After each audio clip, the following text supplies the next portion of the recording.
sore throat, but I don't know which kind of medicine to buy. Well, if you look over here, we have a non-prescription generic brand of medicine that you can buy for about $5.99 a bottle.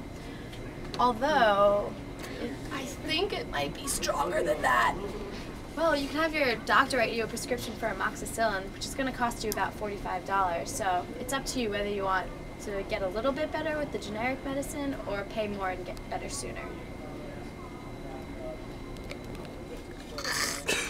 I would do anything to get better. My throat hurts so much.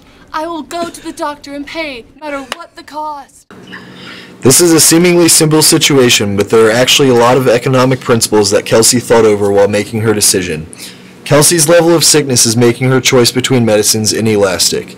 She is going to buy the more potent brand of antibiotics even if the cost is high, because she feels that there are no other substitutes of medicine other than the costly medication. Also, because Kelsey's illness is occurring right now, she can forget about the long-run and even short-run possible price changes for the product. Because she sees no existence of substitutes, no share of budget, and no time adjustment, she is stuck in a completely inelastic situation. What kind of snack should we buy? Well, I don't know, Shannon. We can get this bag of chips for only $2. Yeah, but those chips aren't as good as those chocolate-covered pretzels. Good point. But that's a smaller bag, which means there's less food. And they are more expensive than the chips.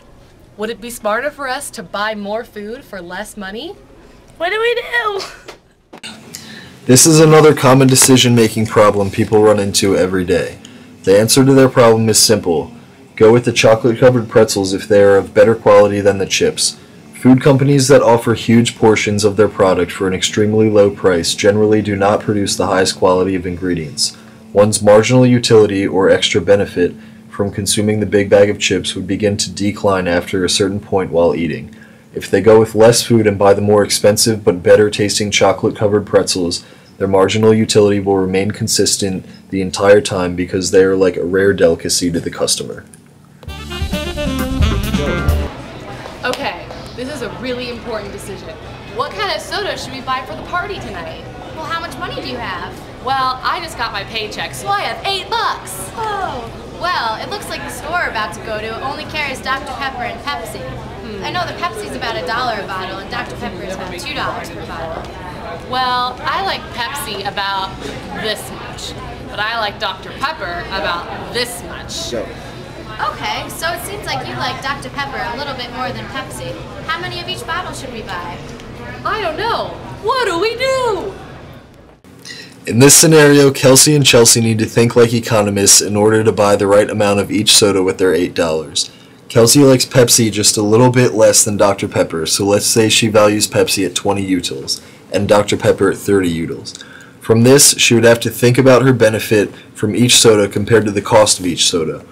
20 over 1, the benefit over cost, is a higher number than 30 over 2, so she should buy one Pepsi. Then 16 over 1 is a higher number than 30 over 2, so she should buy another Pepsi. 30 over 2 is a higher number than 12 over 1, so she should buy one Dr. Pepper. 12 over 1 is a higher number than 20 over 2, so she should buy another Pepsi. Finally, 10 over 1 is equal to 20 over 2, so she should buy another Pepsi and Dr. Pepper. Kelsey ends up with 4 Pepsis and 2 Dr. Peppers, which is the perfect number of each, given her marginal utility or benefit,